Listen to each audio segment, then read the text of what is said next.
বন্ধুরা, আজকের ভিডিওতে আপনাদের দেখাবো ভারত পাকিস্তান সুপার ফোরের শেষ ওভারের সেই রোমাঞ্চকর মুহূর্তগুলো, যেগুলোতে দর্শকদের নিঃশ্বাস বন্ধ হয়ে গিয়েছিল। টার্গেট ছিল মাত্র 171 রান, কিন্তু শেষ ওভারে ভারতীয় ব্যাটাররা যেভাবে পাকিস্তানের তারকা বোলারদের উপর ঝড় তুলল, সেটা ক্রিকেট ইতিহাসে মনে রাখার মতো। একদিকে শাহিনের গতি আর ধারালো বোলিং, অন্যদিকে অভিষেকের আগুনে ব্যাটিং। এই লড়াই একেবারে মাঠে আগুন ধরিয়ে দিয়েছিল। সবার চোখ ছিল শেষ বল পর্যন্ত কি পারবে ভারত, নাকি পাকিস্তান ঘুরে দাঁড়াবে। তাহলে বন্ধুরা, চলুন দেখে নেওয়া যাক সেই শেষ ওভারের আসল রোমাঞ্চ, যেখানে প্রতিটি বলেই ছিল নতুন নাটকীয়তা, নতুন উত্তেজনা। বন্ধুরা, এশিয়া কাপ 2025 সুপার ফোরের সবচেয়ে আলোচিত ম্যাচটি খেলানো হয়েছিল দুবাইয়ের ঐতিহাসিক ক্রিকেট স্টেডিয়ামে। ভারত ও পাকিস্তানের মধ্যে হওয়া এই দ্বন্দ্ব শুরু থেকেই ক্রিকেট প্রেমীদের মন কেড়েছিল। দুবাইয়ের মাঠ বরাবরের মতোই ভরপুর দর্শকে পূর্ণ ছিল। ভারতীয় পতাকা আর পাকিস্তানি পতাকার রঙের রঙিন হয়ে উঠেছিল গোটা গ্যালারি। এই ম্যাচে যে ঘটনা সবাইকে অবাক করেছে, সেটা হলো তরুণ অলরাউন্ডার অভিষেক শর্মার এক অসাধারণ ক্যাচ।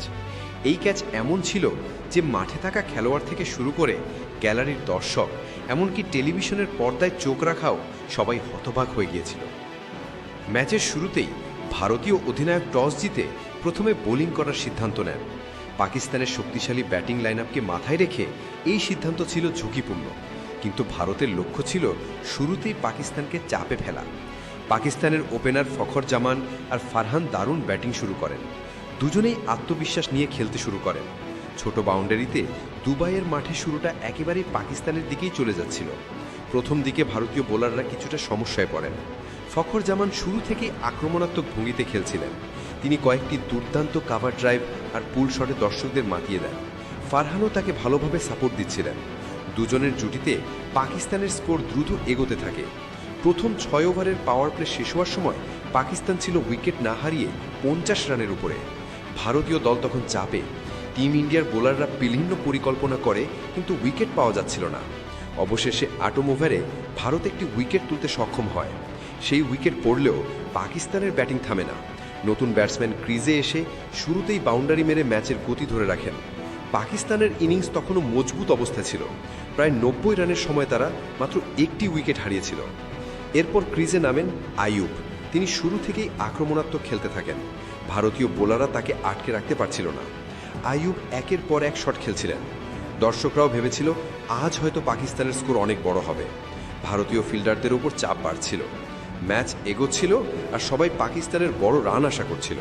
কিন্তু হঠাৎ করেই খেলার দৃশ্যপট পাল্টে দেয় অভিষেক শর্মা। 11তম ওভার বোল করতে আসেন শিবম দুবে। তার তৃতীয় বলেই আইয়ুব চেষ্টা করেন একটি বড় শট মারার। বলটি সোজা আকাশে উঠে যায় এবং মনে হচ্ছিল সীমানার বাইরে চলে যাবে। মাঠে উপস্থিত সবাই ধরে নিয়েছিল এটি ছক্কা হবে, কিন্তু সেই মুহূর্তে ফিল্ডিংয়ে ছিলেন অভিষেক শর্মা। বলটি তার থেকে অনেক দূরে যাচ্ছিল, কিন্তু অভিষেক শর্মা 1 সেকেন্ডও দেরি করেননি। পুরো গতিতে দৌড় শুরু করেন তিনি।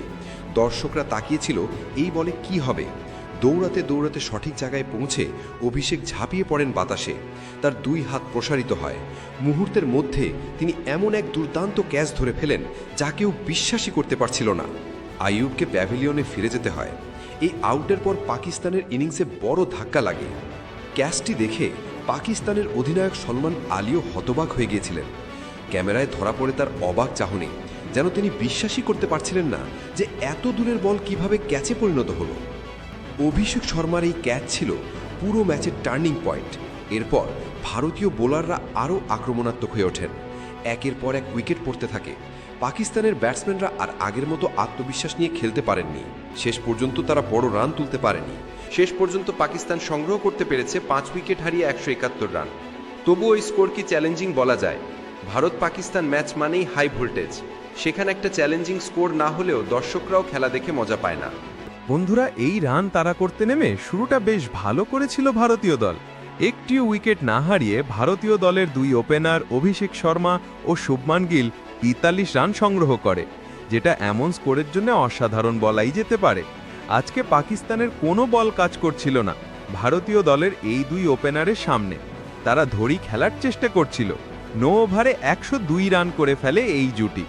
আজকের ম্যাচে 27 বলে নিজের অর্ধশত রান পূরণ করে নেন অভিষেক শর্মা। শুভমান গিল 28 বলে 47 রান করে তিনি প্যাভিলিয়নে ফিরে যান। আজকের এই ম্যাচটি অনেক রোমাঞ্চকর হয়ে উঠেছিল, কারণ এই ম্যাচটি জেতার জন্য তখন প্রয়োজন ছিল 53 বলে 62 রান, আর ভারতীয় দল এই ম্যাচটি জয় করে নেয়।